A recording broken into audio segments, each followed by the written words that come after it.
ay nangungnano na palit lamang ng mukha sa kasalukuyan.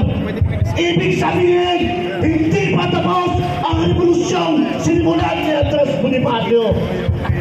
Pero, nakakalungkot isipin na hanggat hindi tayo nagkakaisa bilang iisa, bilang pwersang politikal na aagaw sa lahat ng ating problema na kinaharap sa Malacanang. So, yan po mga ka-PJ, tingnan ninyo na po kung gaano karami ng mga nagbabantay po dito mga kapulisan mga ka-PJ.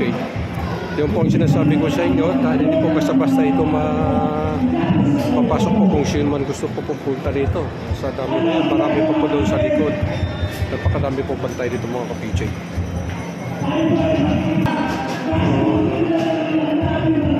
Diba, napakatibay napakatibay po yung mga nakaharang dito mga ka-PJ. Paano ka maka-akit dyan sa kabila, bago ka palang akit dyan, talagang natakot-takot na po, tumutusok sa inyo sa katawan mo ito mga nito, ito mga barbed wire po mga ka-PJ. So hindi talaga basta-basta kalaban po yung gobyerno mga ka-PJ. Kung tayo po pupunta dito, rally-rally lang. Kung tayo po pupunta dito na ang dala lang po natin yung kamay at paalang, naku po, huwag na lang po kayo pupunta dito mga ka-PJ. Sabihin ko sa inyo. At na maghihinayang lang po kayo ng oras ninyo. Dito mga ka-PJ, tingnan ninyo. So tingnan ninyo kung gaano sila kahanda. Tingnan ninyo po kung gaano sila biyasa sa training. Naka-training po itong mga ka-PJ. Ayan, napag-trainingan po nila yan. Kung tayo po pupunta dito, wala tayong training. Kaya bangan lang po ang tala natin kung na po kayo pupunta rito. Pupunta rito na mag-rally lang. Pero kung may palak kayo lulusog, huwag na po mga ka-PJ.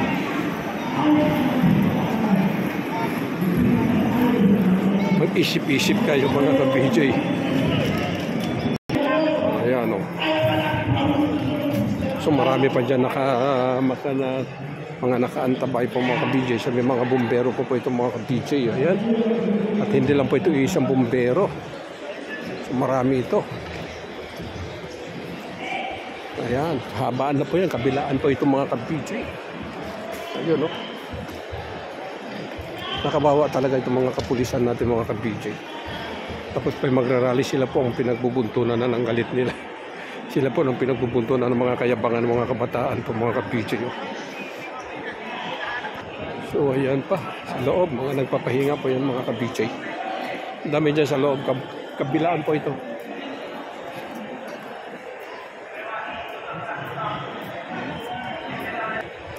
So ayan po mga ka-PJ, kabilaan po ito. Dami po dyan sa loob mga ka-PJ. So sobra po dami dito. Mga nakaantabay po ito mga ka-PJ. Tingnan ninyo.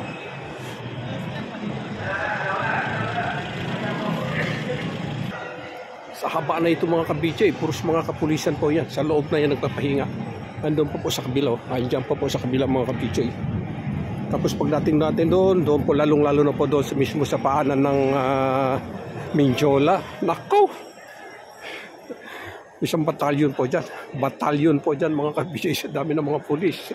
Kaliwat kanan po dyan mga ka-PJ. So ayan. Ayan po ang mismong Mindiola. So medyo ready na po sila mga ka-PJ dahil papunta na po dito yung mga nagrarally sa sa Luneta po mga ka-PJ. Ayan, kaya medyo na po sila. Habang doon po sa dulo mga ka-PJ. Tingnan ninyo ang dami dyan. Napakainit. Kanina pa yan. Nandito po tayo kanina pa yan. Nandyan na po sila. Walang yan. Walang silungan, no? So, dito. Yan, gawing pagdating po natin dito sa Mindiola, galing kaliwa. Wala po dadaanan dyan. Ayan sila. So marami po dyan. Kalat po yan mga ka-PJ. Ito po. Gawing kaliwa po yan mga ka-PJ. So pagdating po natin dito naman sa bandang dulo doon, andun naman po isang tambak din po ng mga pulis. Banda dyan lang po, sa dulo lang po siguro mga 200 meters lang po itong mga ka-PJ. Ayan o. Yan, mga 150 lang meters lang siguro ito. Ayan na po. Tambak naman po dyan. Mga 150 meters lang po mula dito pupunta dyan. Andyan na po naman mga kapulisan, tambak naman po dyan mga ka-PJ. Kaya hindi po ito basta-basta. Hindi ito basta-basta po mapunta. Hindi po ito basta-basta mapasok po ng mga kung sino man na magtangka pupunta dito po sa Malacanang mga ka-PJ. So, tingnan ninyo po mga ka-PJ. Nasa kapaligiran. Ayan. Sa Mimindiola mismo sa paanan, mga naka full battered po sila mga ka-PJ. Ayan o. Yan po ang pagpasok ng Malacanang mga ka-PJ. Talagang nakaano po talaga sila dyan. So tingnan niyo yung mga bandaron po mga ka-PJ. Ayun, dami rin mga kapulisan dyan. And then dito naman, so may mga bumbero pero mga pulis banda-banda ron po mga ka-PJ. Ang dami rin po nagbantay dyan. Ang dami-dami rin po nagbantay dyan mga ka-PJ, mga kapulisan. So may mga ambulansya po rin nakaantabay. Marami po mga ambulansya. So ito po ang sitwasyon po dito sa tapat po ng Malacanang sa Mindiola po mga ka-PJ. So punta po tayo muna doon ulit sa pagraralihan po doon. So baka padating na rin po yung mga nagrarally galing na Mindiola mga mga nagrarally galing sa Luneta po mga ka-PJ. So ere po mga sasakyan ng SWAT. So ang dami ng mga pulis. Nagkalat po mga ka-PJ. Ayan na po sila, naghahanda na. Siguro parating na po mga ka-PJ. Baka malapit na siguro yung mga nagrarally galing sa Malacanang. Ayan o, pati yung bumbero talaga mga ka-PJ. Talagang ano na sila. Ayan. Talagang anda na, pati mga babae, ang dami rin. Ang dami rin po mga ka-PJ. Ayan o. Ito ang tunay na mga kapulisan mga ka-PJ.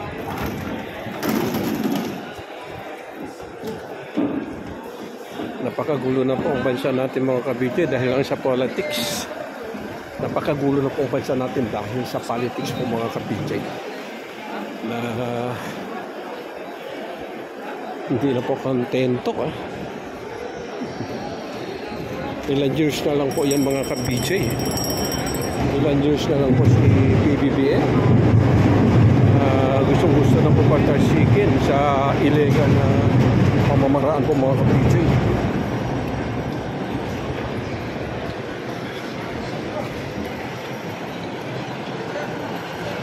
Handa na po sila. Dito po mga bumbero, dalawang bumbero po mga ka-PJ.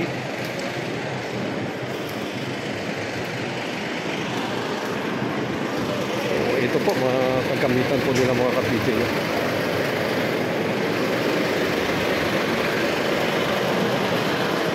Ito mga tapat sa kukulin nila mga ito. So, dito tayo. Ayan, ang dami.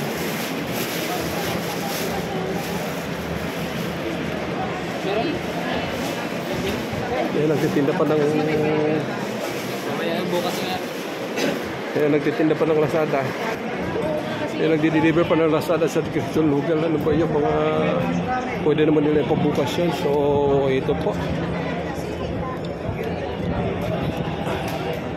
So yan na po mga ka-PJ. Ito na po yung mga ano natin, yung mga yung mga tagapagtanggol po natin. Ayan. So ano po ito lahat mga ka-PJ. Pasok po tayo doon sa loob. Doon po tayo mga ka-PJ ha. Doon tayo sa pinag-araralihan po mga ka-PJ.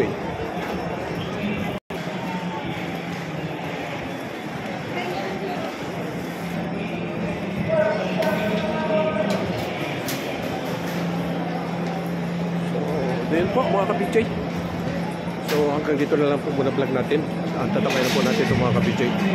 So tatabay na natin po sa pagdating ng mga realista po galing ng